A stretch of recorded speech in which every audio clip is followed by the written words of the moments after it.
Dan Logie. And I rise to speak to the Social Security Fraud Measures and Debt Recovery Amendment Bill. And I want to just pick up on some of the points that the Minister's just been making. And while there are And actually, I would like to maybe speak a bit later around that point about this is all about fraud, when in actual fact it's not. It's also about debt recovery, and debt recovery from some of the poorest people in this country who are... This bill will give the state the require the state to recover money that was lent to those people, advanced to those people, for just basic essentials of life. And we oppose that and are quite happy to oppose that, because to us that doesn't meet the principle of fairness that I believe most New Zealanders uphold. So we are quite happy to oppose that. I want to speak now, though, to an aspect of the bill that is rather more complicated, and we have a rather more complicated perspective on, which the Minister was also covering, which is the recovery of debt from a partner of a beneficiary when that debt has arisen from fraud that they knew, or they knew there was a risk that they were benefiting from that fraud. And initially, in the first proposal of this bill, it required the partner to know their precise entitlement or the nature of the excess amount, but this requirement's been removed in this iteration of the bill, effectively broadening the scope of it.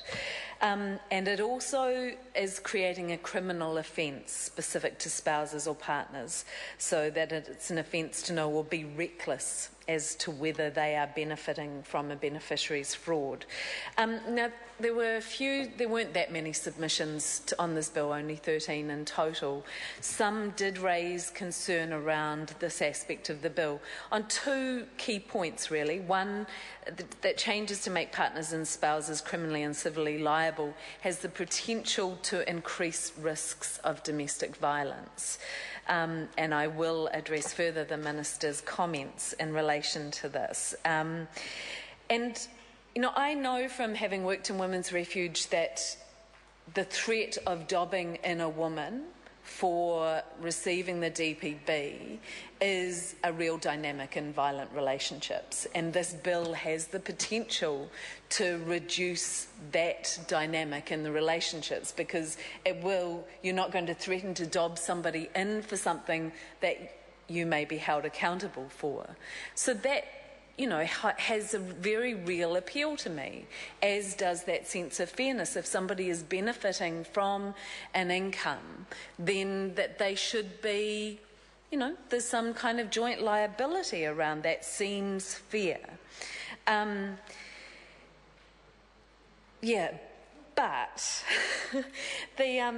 I guess it's just, we do have concerns that it's not that simple, and this bill isn't necessarily the answer to that problem.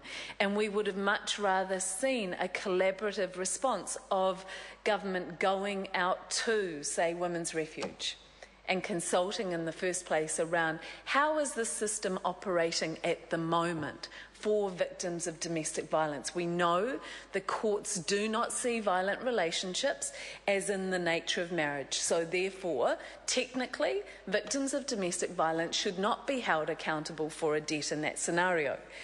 However, that is not the experience that we are hearing consistently from women who have been through the system, who have been investigated by the Work and Income for fraud.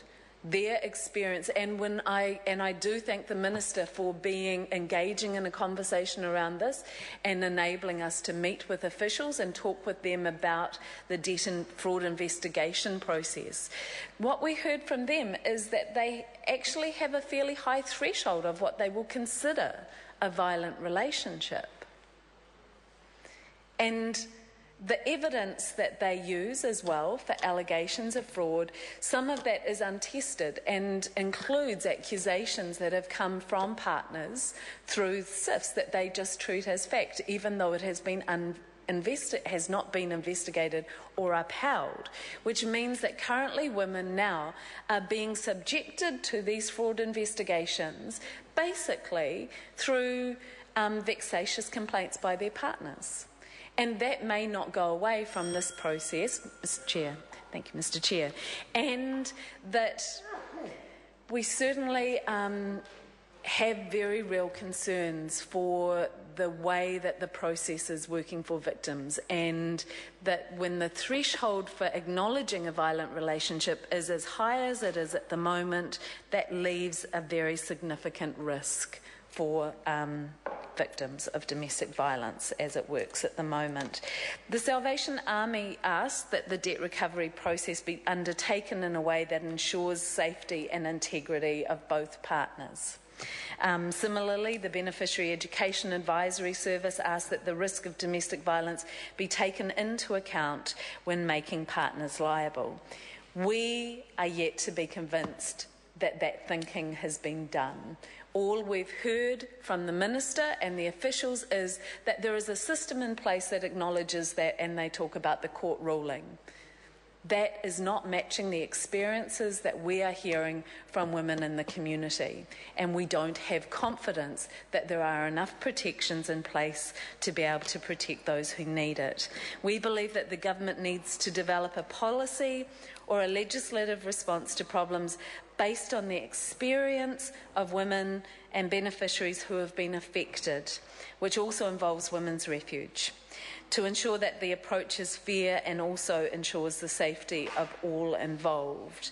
And we're saddened that the government seems to have prioritised this legislation over a comprehensive, considered and safer approach. Though we're certainly open to talking more with the Minister about options for maybe having the investigation process audited by Women's Refuge to actually make sure that it is best practice, to make sure that actually there are, if we are going ahead with this process, as it seems by the vote we are, that actually we are doing everything that we can to protect people through that process. So just to speak a little bit too more around the point of this creating an offence. And that other concerns were raised by submitters that it's unnecessary, and that there's the likelihood that a fine of $5,000, there's little likelihood of that being paid by people who are on the lowest incomes in this country. $5,000 when you're struggling to buy a loaf of bread is pretty unimaginable amount of money, and it's pretty unlikely that that's going to get paid. So then the jail sentence, I guess, would come in at that stage, and we also have concerns around what that's going to mean for our kids, and those kids who may lose their parent because of an attempt by those parents to put more food on the table because the benefit levels are so low. And that to us doesn't really meet the sense of justice and fairness that we expect most people in this country uphold. And again, would like to echo the Law Society's concerns regarding joint and several liability, which means both parties will be liable for the whole debt should both parties be accountable for the debt arising from the fraud, and they believe that this may lead to unfair or disproportionate outcomes, and in their view liability should be shared on the basis of attribution of benefits as per the Criminal Proceeds Recovery Act. And this was dismissed through the Select Committee process, in part due to the cost and potential increase of reviews and appeals. While the Green Party believes it's essential that our laws are fair and proportionate and open to appeal, and those principles for us override any potential slowing down of the process through legal wrangling. I think most people would prefer to have their rights upheld rather than have necessarily an efficient system from the government's perspective. And I do finally, I guess, want to speak again to that point around this is not just dealing with fraud. This bill is also dealing with debt recovery and taking away the ability for the state to waiver debt. And when... Sir William CO. Thank you, Mr. Chairman, for the opportunity. When I look at the Minister of Social Development and her associate